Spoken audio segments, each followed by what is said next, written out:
Okay, today we are ranking every young core after the 2026 NBA Finals, right?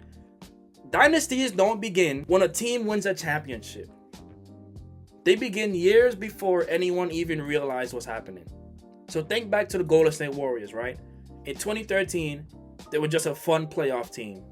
Stephen Curry. By 2015, they were champions. A few years later, they had completely changed the game of basketball. The same thing with the Spurs. People didn't realize Tim Duncan, Tony Parker, Manu Ginobili were building something historic until it was already too late. And more recently, the Oklahoma City Thunder. For years, they were called too young, too inexperienced, not ready. And then now, they're one of the NBA's gold standards. And so today, we're asking a different question. Which young core is going to dominate the NBA over the next decade? Not who's the best today, not who won the championship yesterday, but who has built the strongest foundation for sustained success. Because the truth is, the hardest championship to win is not your first, it's your second. Once you've reached the top, every front office studies your weaknesses. Every coach copies your offensive sets. Every free agent suddenly becomes more expensive. The league adapts.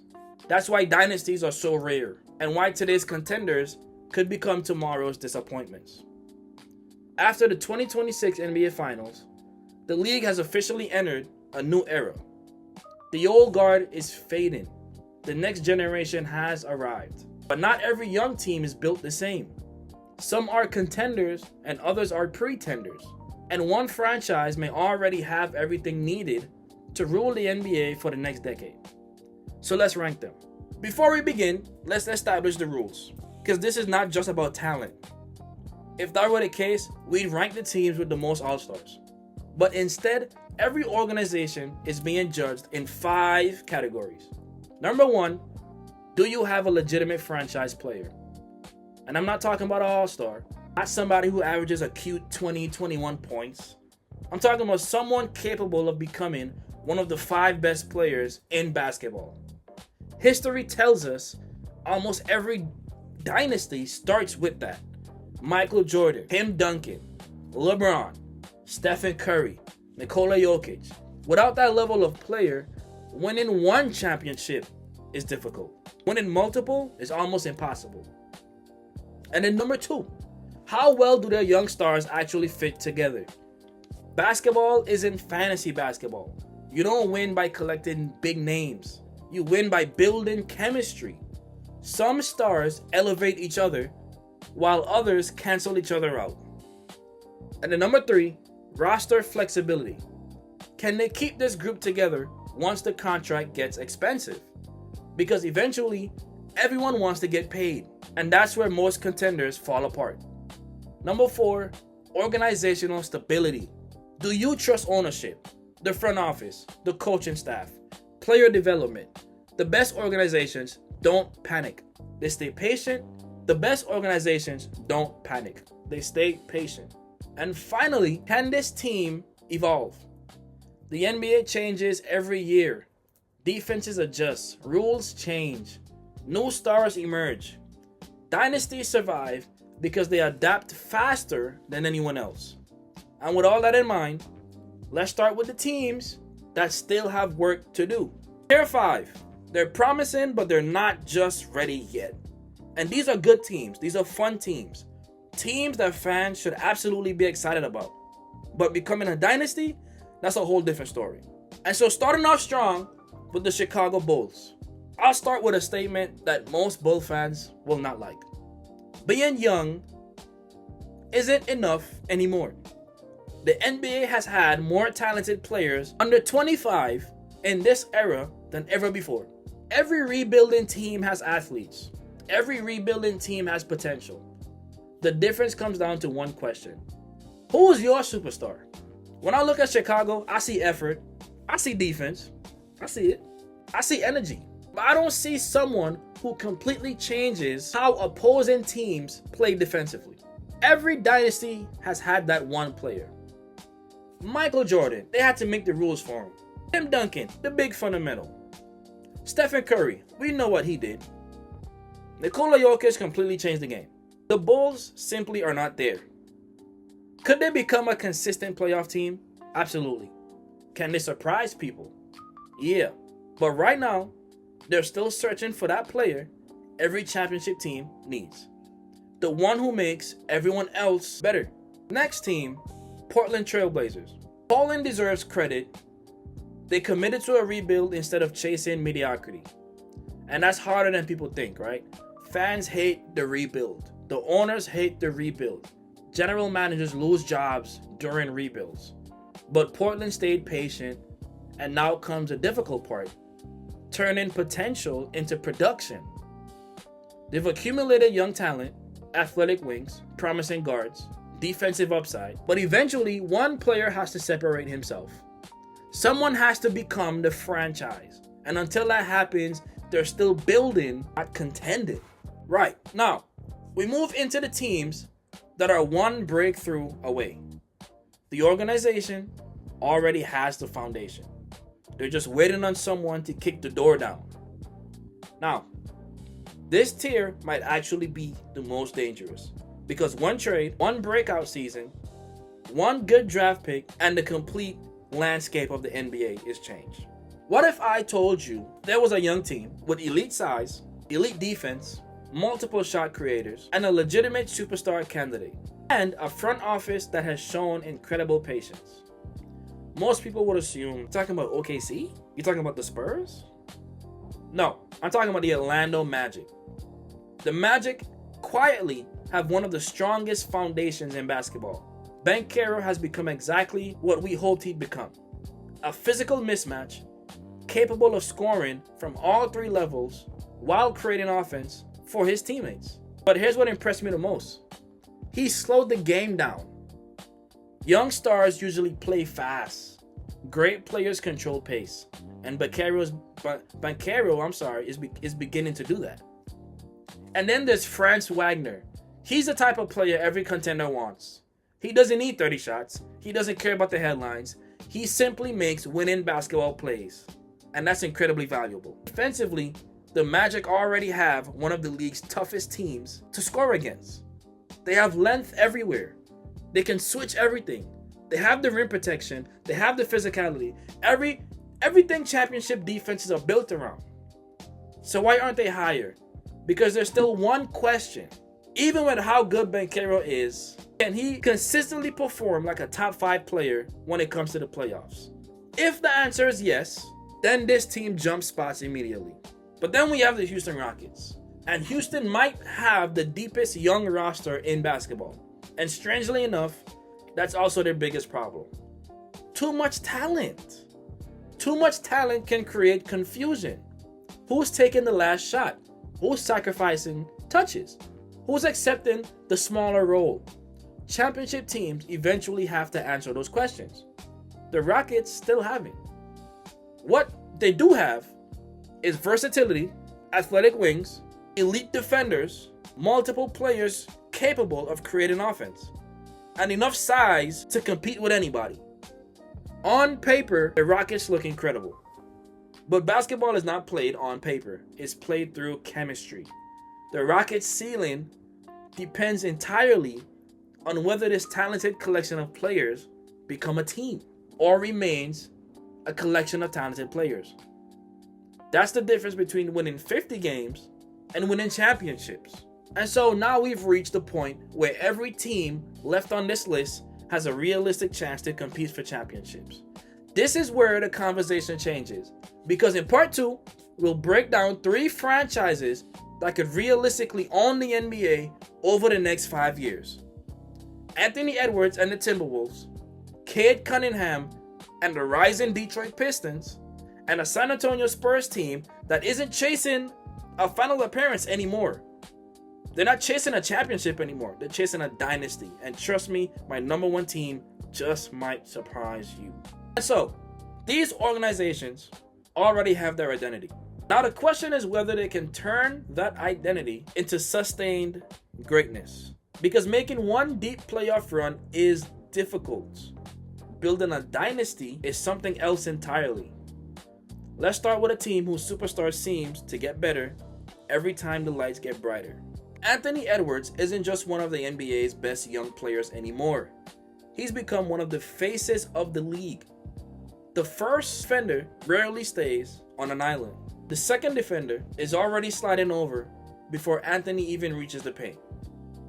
That's what happens when opponents, they fear you. Great scorers force double teams. Superstars force organizations to redesign their entire defensive game plan. Anthony Edwards has reached that level. But here's what separates him still from many young stars. He's evolving beyond scoring.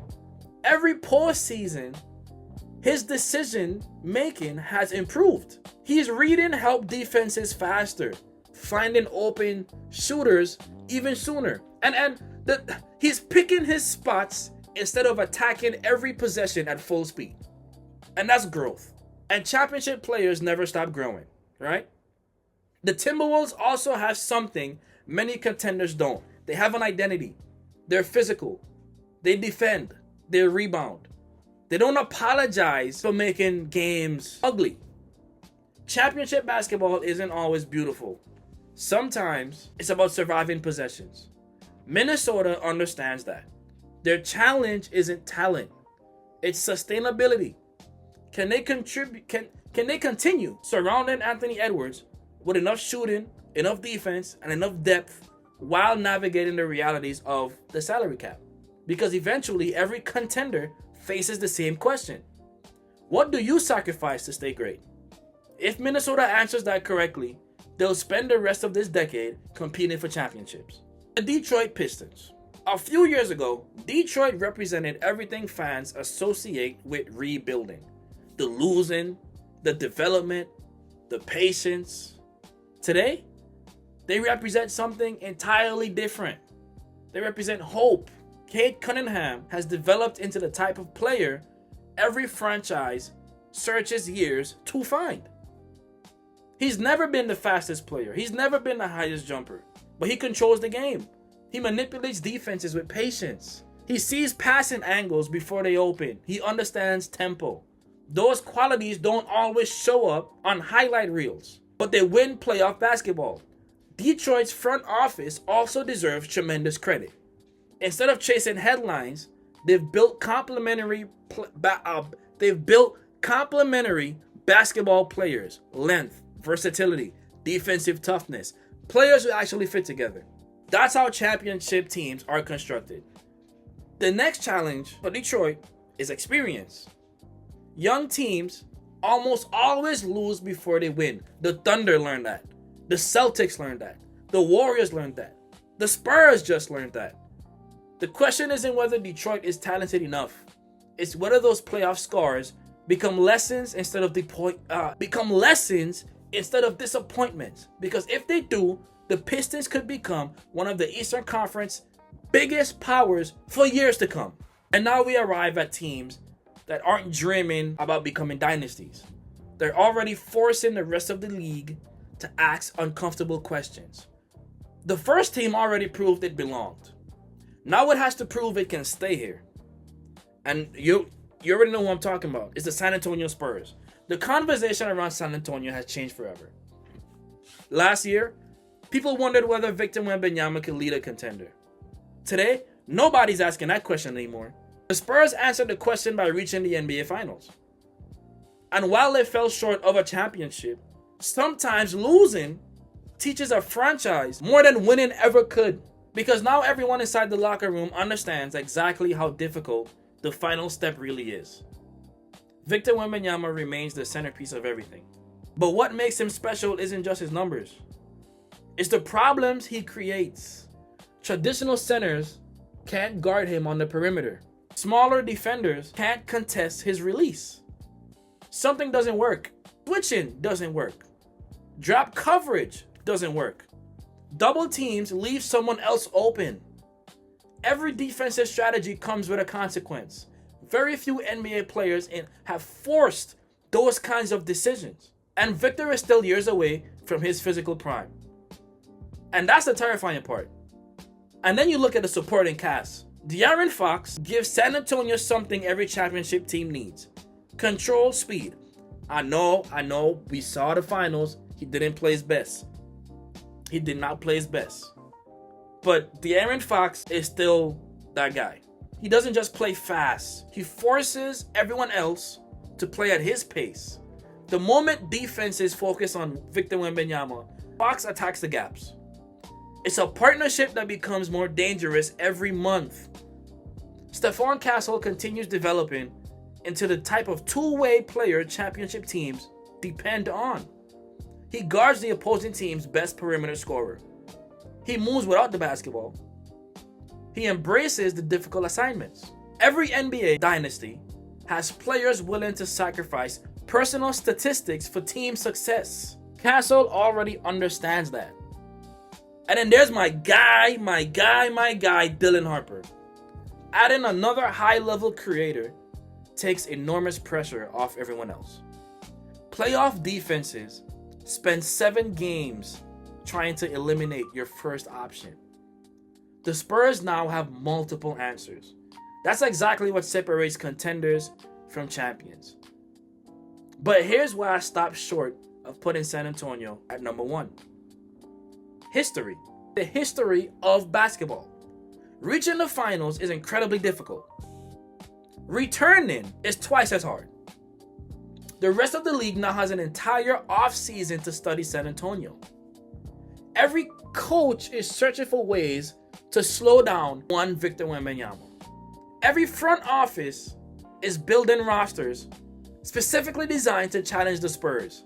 Now everyone has 2, 3 7-footers on their team. And this is where dynasties are truly tested. Not when nobody expects you, when everybody expects you. If San Antonio handles those expectations, this won't be remembered as their first finals appearance. It'll be remembered as the beginning of something much bigger. And now, at this point, only one team remains. And despite everything San Antonio accomplished and how I just talked about them, I still believe one organization has the strongest long-term foundation in basketball. They've mastered drafting, player development, asset management, roster construction, and perhaps most importantly, patience. So we'll reveal the number 1 young core in the NBA, explain why they're still the team every franchise is trying to catch, and answer the biggest question in basketball: who is truly building the NBA's next dynasty? Alright folks, you've made it this far. I appreciate everyone listening to me today. You probably already know the 2 teams that were left standing: the San Antonio Spurs and the Oklahoma City Thunder. On paper, you can make a legitimate argument for either one. The Spurs have Victor Wembanyama, perhaps the most unique basketball player that we've ever seen.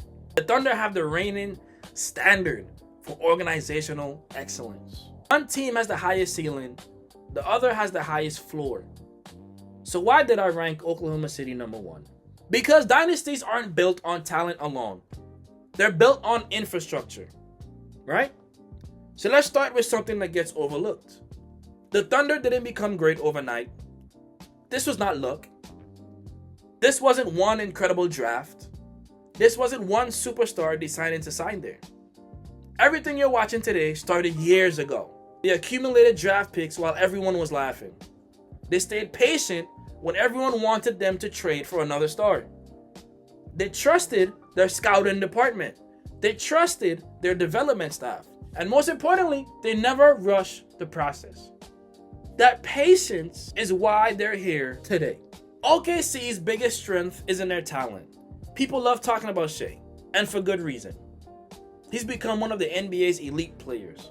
He controls pace better than almost anyone in basketball.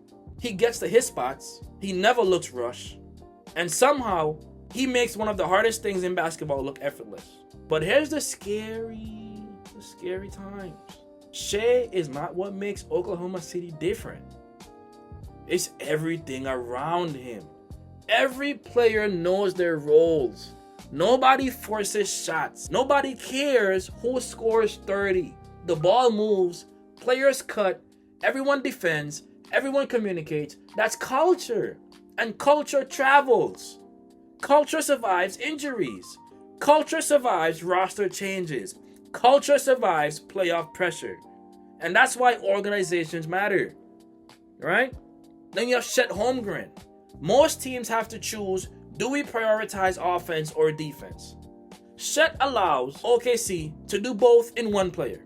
He spaces the floor like a wing, protects the rim like a center, moves his feet like a guard. He's one of the few players in basketball who can erase mistakes without destroying offensive spacing.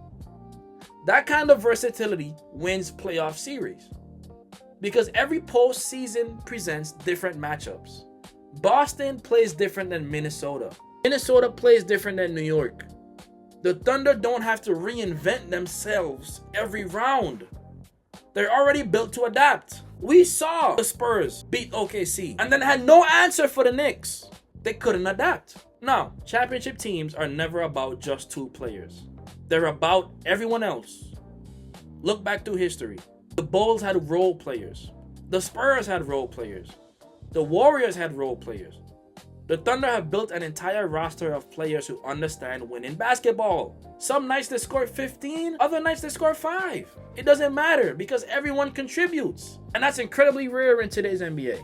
And still, OKC's biggest weapon is the front office. Oklahoma City still has flexibility, draft capital, young talent, trade assets. While other contenders are desperately trying to stay under the salary cap, the Thunder continue operating from a position of strength. That means when another unhappy superstar becomes available, they have options. When another role player fits perfectly, they have options. When injuries force adjustments, they have options. Championship windows stay open longer when organizations always have options. Now, does this mean OKC is guaranteed to become the next dynasty? Absolutely not. Sports does not work that way. Injuries happen, players leave, other teams improve. Maybe San Antonio wins the next championship. Maybe Minnesota finally breaks through. Maybe Detroit arrives earlier than expected. Nothing is guaranteed. But if we ask in one question, which young core would you trust for the next decade? I'm going with OK Sizzle. Not because they have the best individual player, not because they won the most games, but because they've built the healthiest basketball ecosystem in the NBA. Superstars, check. Depth, check. Development, check. Coaching, check. Patience, check. Every championship ingredient is already there. The bigger picture. Let's zoom out for a little bit. This might be one of the greatest eras of young basketball we've ever seen. Wembanyama, Anthony Edwards, Banchero, Cade Cunningham, Shea, Chet Holmgren, Jalen Williams.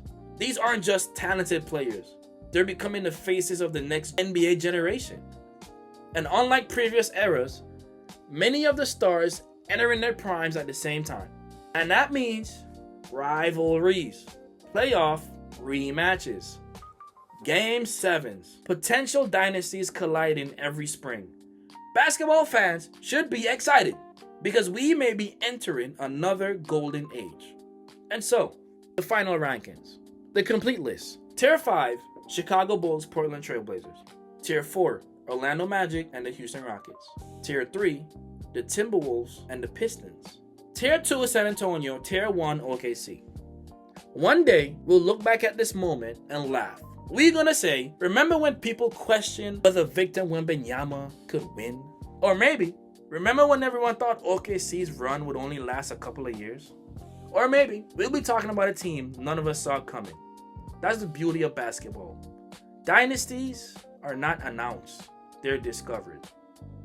Every great NBA era begins quietly. A young superstar develops. A front office makes one brilliant decision. A role player becomes indispensable. And suddenly, history changes.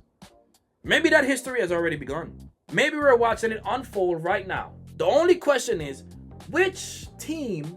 I'm not sure what you're trying to edit. Bro, I'm not editing nothing. Why you... Or maybe we'll be talking about a team none of us saw coming. That's the beauty of basketball. Dynasties aren't announced.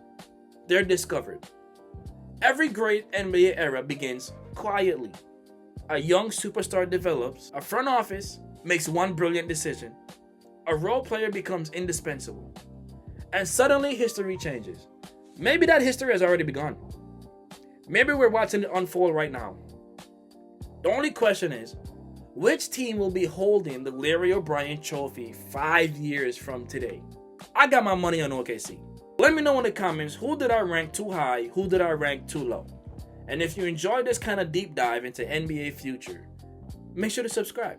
Because next week we're breaking down the 5 NBA teams that are just one trade away from winning a championship. And the teams that may have already missed their window. But until next time,